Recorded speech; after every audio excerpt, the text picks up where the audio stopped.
Assalamualaikum warahmatullahi wabarakatuh. Salam properti.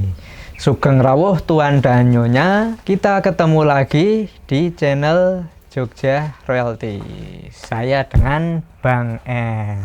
Nah, pada bahasan kali ini kita akan membahas atap.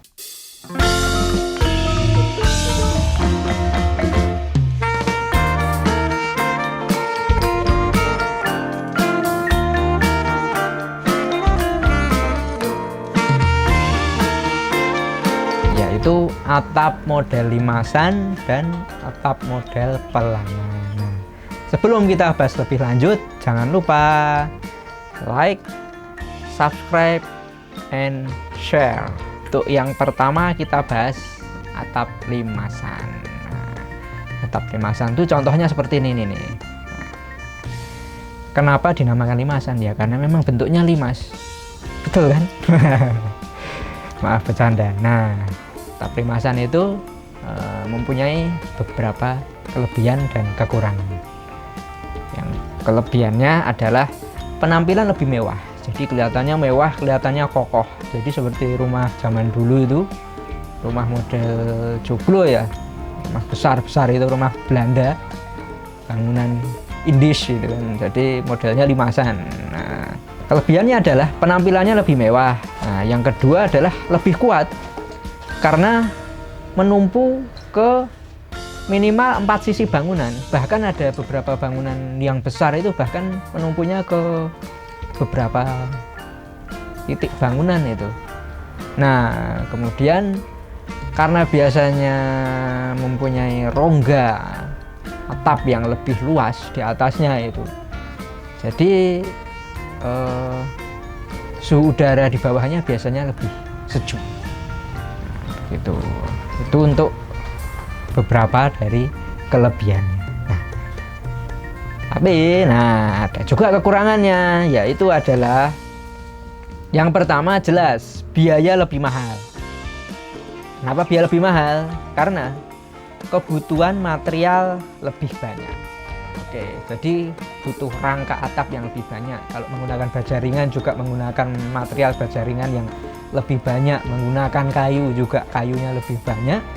Nah, gendengnya pun lebih banyak dan untuk pengerjaannya lebih rumit. Jadi kalau misalnya kita mengerjakan, kita panggil tukang ya, misalnya kita yang beli bahan bangunannya, terus kita bayar tukangnya borongan, biasanya meminta lebih mahal daripada kalau mengerjakan atap model pelana. Nah, terus kekurangannya lagi adalah butuh lahan atau luasan bangunan yang lebih luas. Nah, itu salah satu kekurangannya itu juga. Jadi model limasan itu kalau diterapkan di rumah-rumah baru yang di perumahan seperti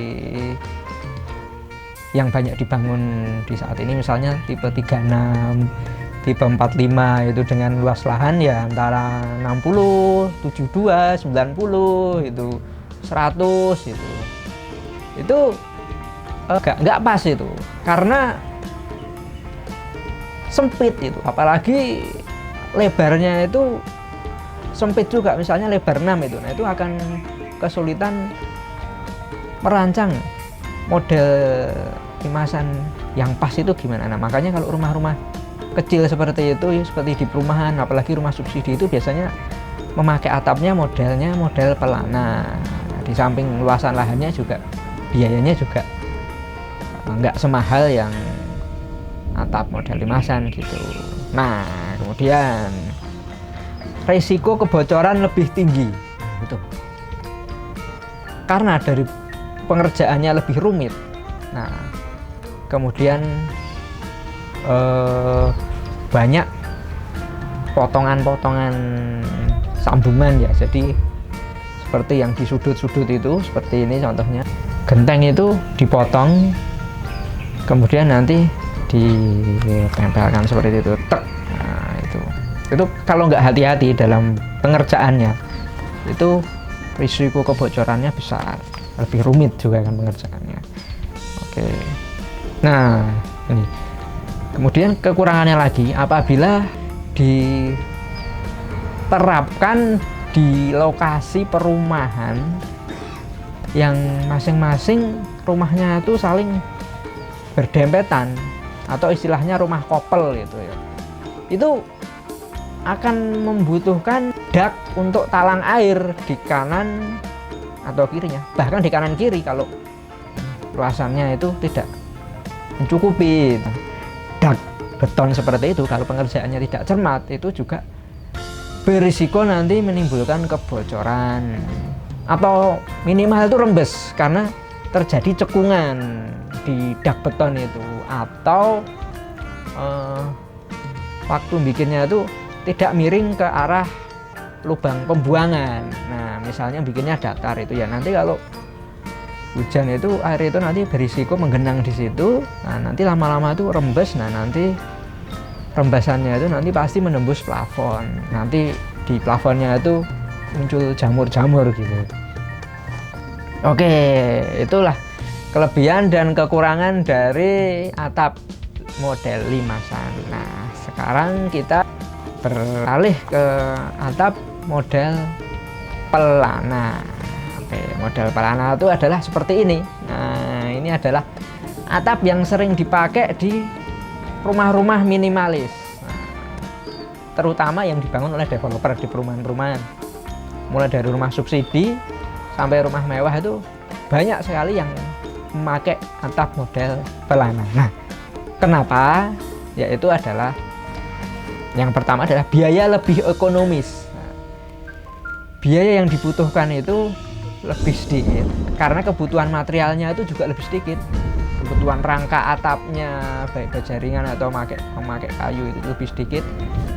Kebutuhan dari gentengnya pun juga lebih sedikit, makanya biayanya lebih ringan daripada atap model limasan. Kemudian karena konstruksinya sederhana seperti ini tuh, nah, itu jadi pengerjaannya juga tidak terlalu rumit. Nah sehingga risiko terjadi kebocoran karena kesalahan pemasangan itu lebih kecil. Nah kemudian dari pengerjaannya itu lebih cepat karena ya itu tadi konstruksinya lebih simpel, lebih sederhana. Nah kemudian kelebihannya lagi adalah kemiringannya dapat disesuaikan. Jadi kita mau agak landai atau kemiringannya agak curam seperti pada contoh ini, nah itu bisa dilakukan. Kelebihan lagi yang sangat penting itu adalah cocok untuk di lahan maupun luas rumah yang kecil, misalnya luas 36, bahkan luas rumah tipe 21 itu sangat cocok untuk memakai ini karena kebutuhan lahannya tidak terlalu banyak. Nah, oke, itu dari kelebihannya. Sekarang kita bahas kekurangannya, yaitu adalah bentuknya kurang mewah. Ya bentuknya cuma sederhana, cuma segitiga aja, yang nggak mewah ya. Limasan kan kelihatannya kokoh, apalagi yang rumah-rumah indis itu kan, rumah Belanda itu kan, seperti di daerah Kota Baru. Nah seperti ini contohnya, itu kan mewah itu. Kalau ini lebih sederhana gitu. Kemudian apabila pemasangan atapnya itu terlalu tinggi, rentan akibat angin yang sangat kencang, misalnya angin puting beliung gitu kan, karena itu tadi konstruksinya sederhana dan tidak menumpu ke banyak sisi. Ini mayoritas hanya menumpu ke kedua sisi saja. Ya itulah bahasan tentang atap model limasan versus atap model pelana. Terima kasih. Semoga hal ini bermanfaat memilih tipe atap yang mana dengan segala kelebihan dan kekurangannya. Saya Bang R, hubungi 081 328 16 80 45 untuk informasi tentang rumah. Wassalamualaikum warahmatullahi wabarakatuh. Dari Jogja Realty, agen properti paling asik.